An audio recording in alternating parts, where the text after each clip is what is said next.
Hey, lovies, welcome, welcome, welcome. Come on in and have a seat. This is our first episode of Seeded Fruit, and I must admit it's gonna get kind of deep. Trust me when I tell you this wasn't an easy story for me to share with you, for it took me 17 years just to tell you. So, this is surrounding the Me Too movement and how there are far too many Me Too stories. I have one as an adult and as a child, but the one that I'm going to share with you right now is the one as an adult. And trust me, I had to pull deep down to give this to you because I live by the motto that everything in my life is G14 classified and 99.9% of people don't have security clearance. So therefore, I had to be transparent in a way that I am not normally. So let's get right into it. This happened in 2002, and I was headed to Bible study. I was heavy in the church at this time and belonged to a mega church. And a friend of mine who was a male had called me and asked me what I was doing. So I told him, I said, hey, I'm on my way to Bible study. And he said, just come over here and have Bible study. He said, because Bishop is going to be out of town. Now, I was one of those people who, if the bishop wasn't going to be there, then I didn't really want to hear who was going to be there because their voice just didn't sound the same. You never really knew what message they were going to bring. And so I was like, are you sure? And he was like, yeah, it'll be fine.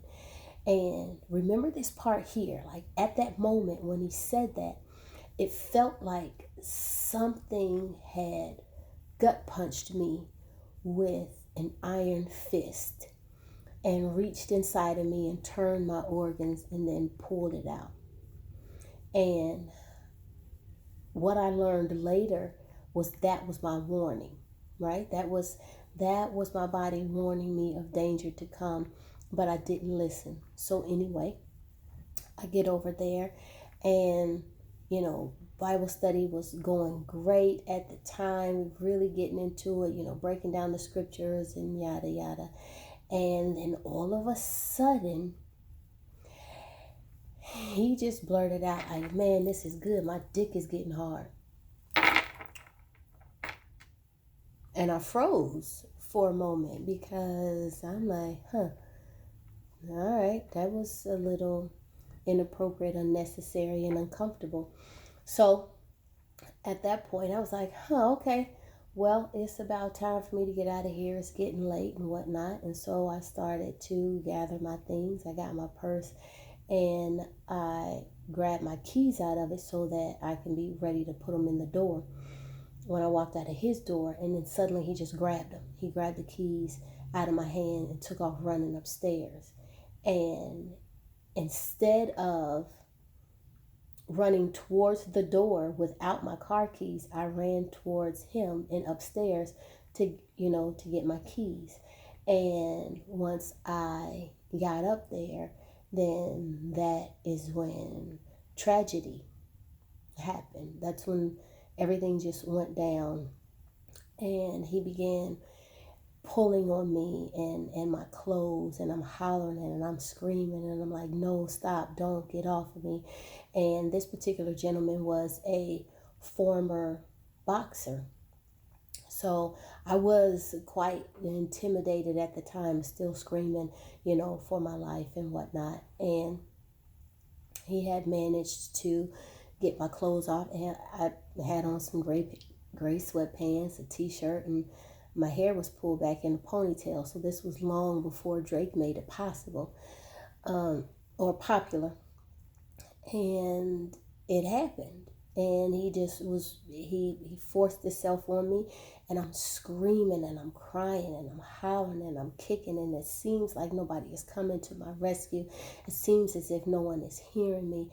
It seemed as if it lasted for hours, but it probably only lasted a few minutes. And in one instance, I looked up at him and his face was distorted, right? You guys ever seen the scary movie where the character had that white mask on? That's what his face distorted to, and I felt at that point like he had turned into a demon, like something was happening. It was really weird. And then he finished. And when I say he finished, he he finished. And then he got up and he looked at me and he said, "Now I must protect you." Y'all have no idea what was running through my mind. You have no idea what I was feeling like. And I just got up, just stunned. I was shocked. It was unbelievable. It was unreal to me. I gathered my things, put my clothes on, got my keys and my purse, and I ran out the door. And I got in my car, and every tear that my body could produce just came streaming down my face. I'm hollering, I'm screaming, I'm crying, I'm hurt, I feel destroyed, my heart is broken. And the only thing that I can think about was getting home, was going home, getting in the shower, and just scrubbing my skin off my body. I felt dirty. I felt nasty. I felt used. I felt abused. And I got in the shower, and I remember just sitting there, just letting the water hit me, just crying, just trying to, really scrub and peel my skin off. And I was devastated, to say the least. I was absolutely devastated. And it took me a minute to call anybody and say, because I was embarrassed, I was hurt, I was shocked. I couldn't process what had happened, and what I had just experienced. So I cried myself to sleep, and the next day I called two of my girlfriends that I had trusted, and I had told them about it, and they rushed right over. One of them was dating a police officer at the time, and she was telling me that I needed to go and file a police report. And she asked me, was I strong enough?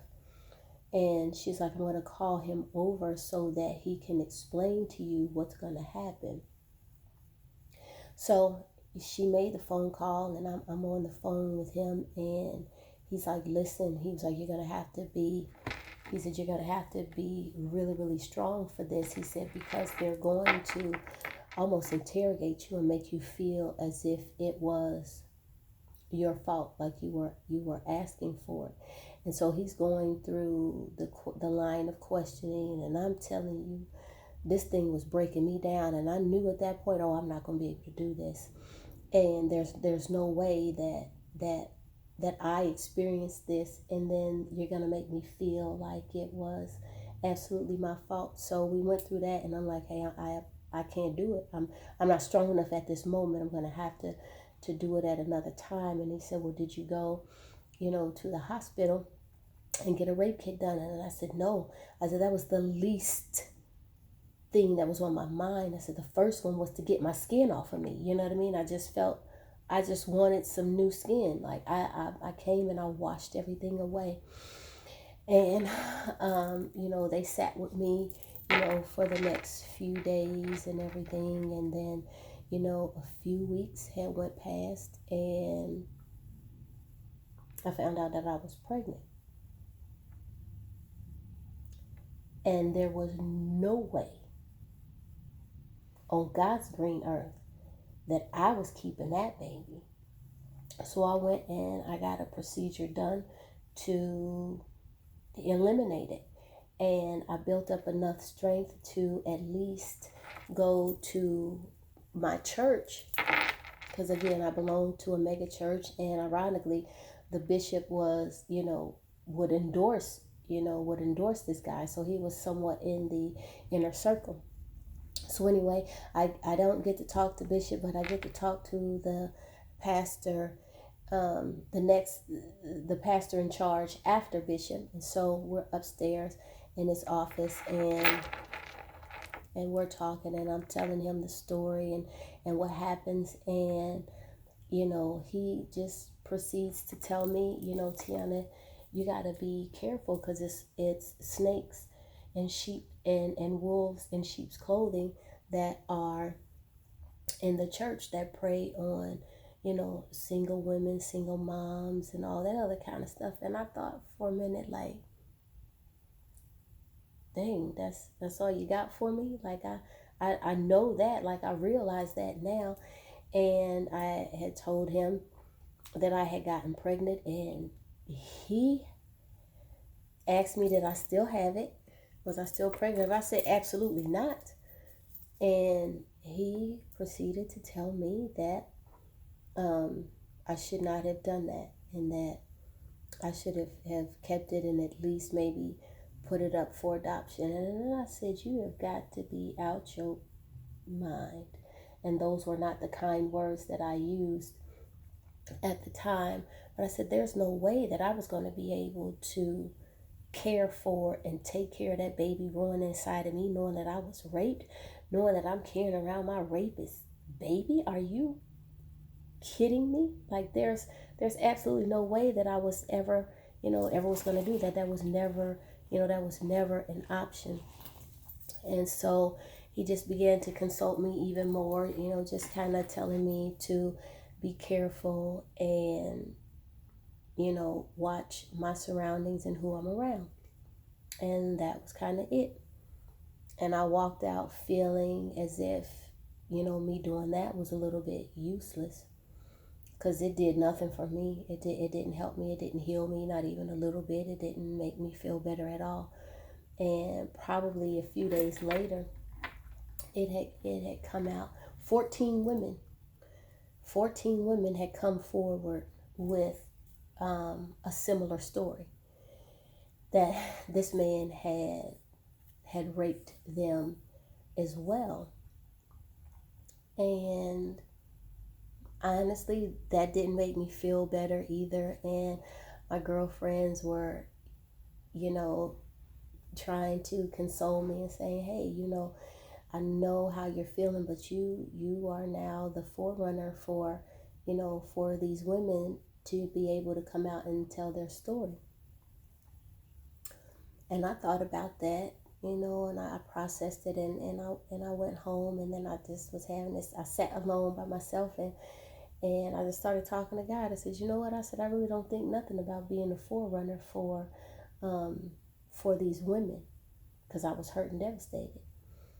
And I heard a voice that said, you wouldn't have had to be the forerunner if you had heeded my warning, if you had listened to the danger that I was trying to show you and tell you that was before you. Now hear me clearly. That floored me. I mean, it sat me all the way down, and I had to think back to the day that it happened, just moments before I had got the phone call and agreed to come over. I did not know and realize at the time that feeling, that metal fist that felt like it punched me in the stomach and grabbed my organs and turned them and pulled them out, that actually was symbolic to the abortion that I had after the situation. I didn't know that was my warning sign. I didn't know that was my body, warning me of danger. I didn't know that was my gut feeling, like literally. And so when I tell you that my adult Me Too didn't have to happen, I really mean that, because I had a warning. My body was warning, my inner spirit was warning me. And I didn't listen. I didn't heed the warning, because I didn't understand what was going on. I didn't listen, and I absolutely should have. I should have questioned it. And so I take full responsibility for that happening. Never am I saying that it was okay for him to rape me. What I'm saying is, because I didn't listen to that little small voice, that unction in my spirit, my gut feeling, my intuition, because I didn't listen, then that put me in harm's way. That put me in position to have someone else whose intentions were not honorable decide whether or not they were going to do me right or do me dirty. And then they did me dirty, and my body knew it. That spirit within me already knew it. And I didn't heed it. So I had an experience that I wasn't supposed to have. I promise you I wasn't supposed to have it because I was warned. And I feel like warning comes before destruction. If I was supposed to experience it, I wouldn't have been warned. My body wouldn't have warned me. My gut feeling wouldn't have warned me. My intuition wouldn't have warned me about it. So, I don't listen to people, or I really despise when people say, "Oh, Tiana, you were supposed to go through that." And I say, no, I wasn't. Because I had my guidance system was warning me about it. And anytime you're warned about something means, in my eyes, that it's keeping you from harm's way. And so I wasn't supposed to experience that. And that also tells me that those other 14 women, that they didn't listen to their gut feeling. They didn't listen to their intuition. They didn't listen to their little small voice, because I'm not the only one that has it. I'm not the only one that has a spirit that lives within them, that guides them, that speaks to them. I'm not the only one. I promise you, every single person has it. And I was just strong enough at the time, barely strong enough to really come forth and say something, because that is a tragic experience for anyone. And then especially to come forward within, a reasonable amount of time. Hell, it took me 17 years to share this with you.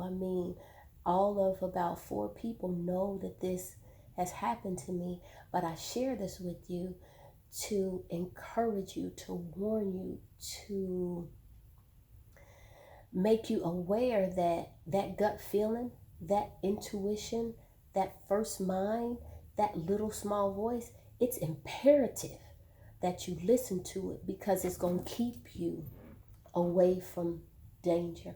It's going to keep you out of harm's way. It's going to keep you happy. And if keeping you happy keeps you from danger and disappointment and depression and all of those things, baby, listen to it. Like, literally listen to it. Don't question it. I'm learning that this thing that we call free will really gets us in trouble. It really, really has the potential to get us in trouble. And I have missed the mark, several times after that, not listening to my first mind, not listening to that gut feeling, that little small voice, that unction in my spirit, whatever it is that you want to call it, and have suffered the consequences or the result of overriding it. And I just wanted to share with you, like, please listen to it.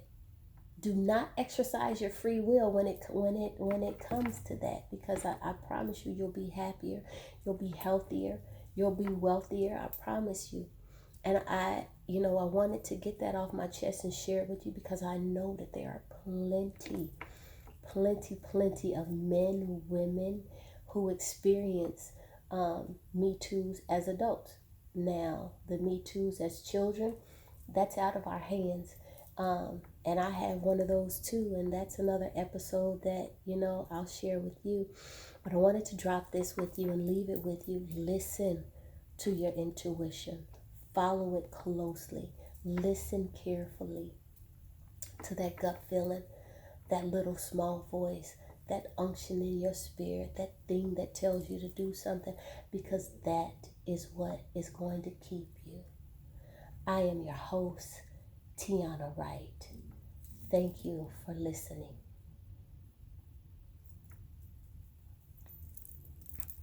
Bye now.